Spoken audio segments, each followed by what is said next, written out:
Hi, this is Melissa again. In my last video, I just showed you this pile of mess here is my herbs and oils, and I said I had to go reference this.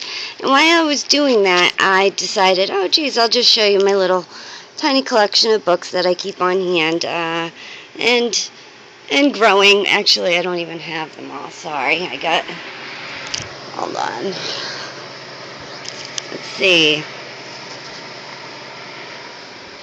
Let me just move these things to the side here. Sorry, I didn't have this more prepared. Okay. Alright.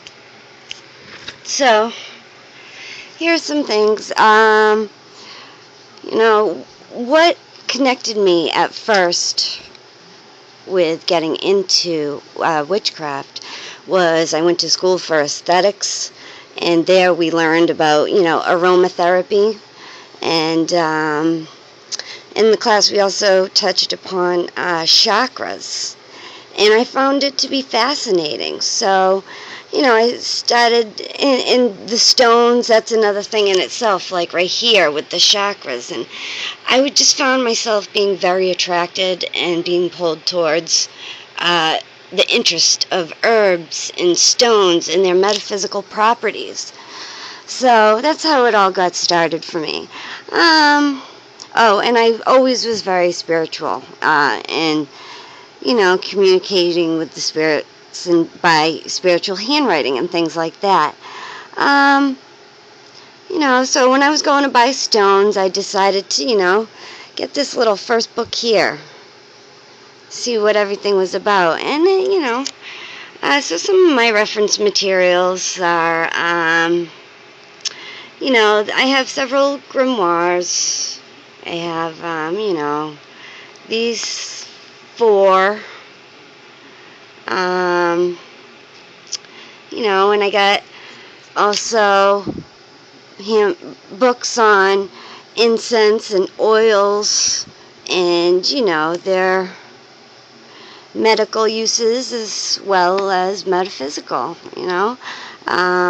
This is a great book for your stones, your semi-precious stones. Unfortunately, the only thing about this book is it doesn't have pictures, but it just comes with a lot of information. It came highly recommended, and so, I keep everything labeled. And right now, these are labeled with most of the stones that I currently have.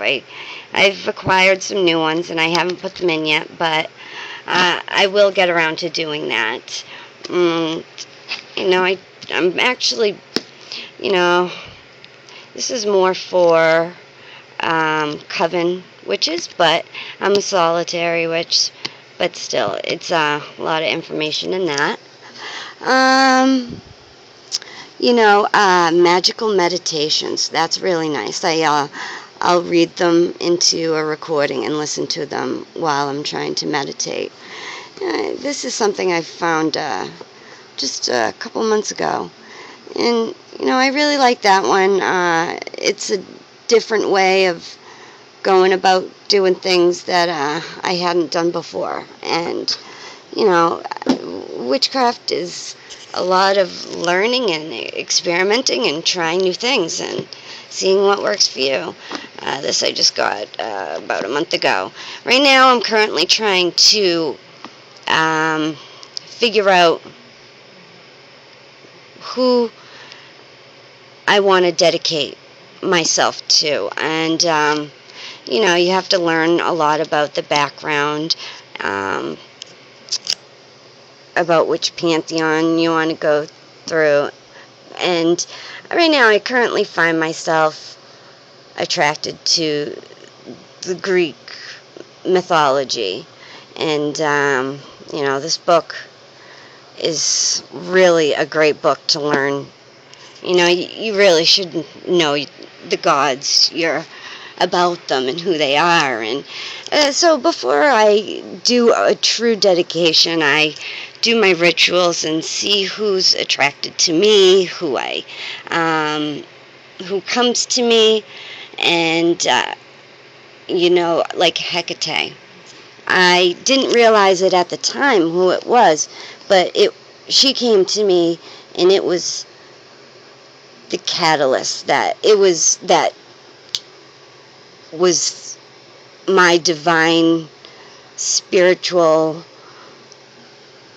epiphany, if you want to say. It was the life-changing moment. It was like, wow, I felt her, and it was unbelievable. And I didn't know it at the time, but once I later on decided to start, reading about,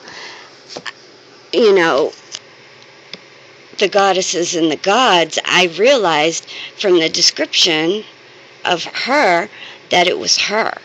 And one of the things was, as soon as I cast my circle, and I was like, it is done, it was so weird. All in a synchronization, dogs or coyotes all at once started howling together, and I was like, I never before have I heard anything like that, nor since. I want to say there was at least 25 dogs outside. It is done. Oh, it was like, whoa. And, later I read that she announces herself by the presence of the howling of dogs and just other things, which I wouldn't have otherwise known it was her, because, some things written about her, say she's like dark, and the goddess of the underworld, and so sometimes people, that was in one thing that I read. It's always really important to use several reference materials, because some things, like just with her, say this about her, and then another thing says completely something else or adds more to it. And from that first thing that I had read, I would have otherwise have felt, geez, well, maybe this isn't a goddess I should be, even trying and communicating with, because the goddess of the underworld, but that wasn't my personal experience. It was love, and just unbelievable love.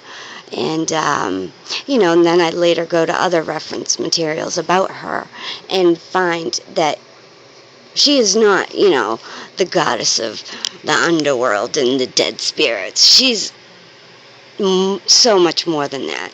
And so there's an example. I got stuff on solitary witchcraft as well as coven. And so, this is my little collection of books for now. I really do hope to acquire more. I got, spells and magic, that's another one. As well as, a Christian Bible. There's a lot of information in there as well. Some of the Christian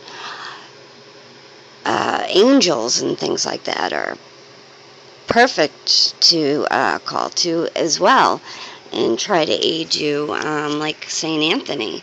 My cat got out, my baby, and I was devastated, and I just prayed to St. Anthony, even as, a Wiccan. And just because I was a Wiccan, that meant nothing. He still was there for me.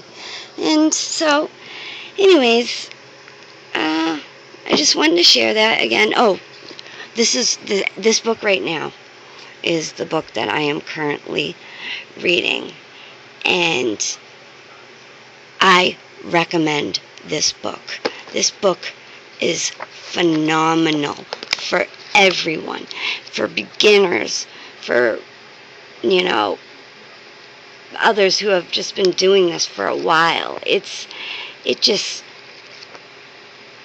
something you can really relate to. It helps make you with understanding anything that you may have questions to, and it just gets, it's a lot different than other books you come across that are, the grimoires and stuff that touch base on the practice and also, the spells and how to go about doing things, where this book is more about the spiritual aspect.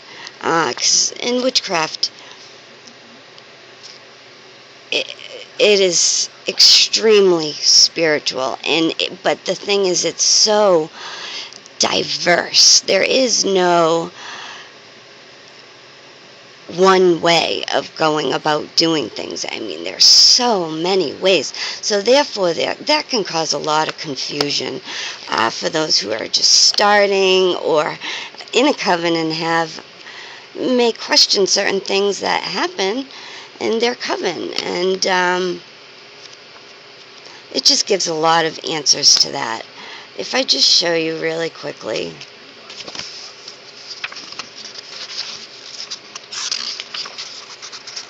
Like the table of contents, the old ways, Search of the Witch,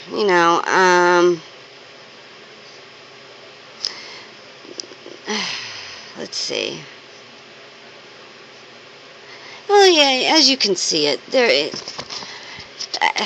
now that I'm reading this now, this doesn't really sound like it could be any different from other books, but it is.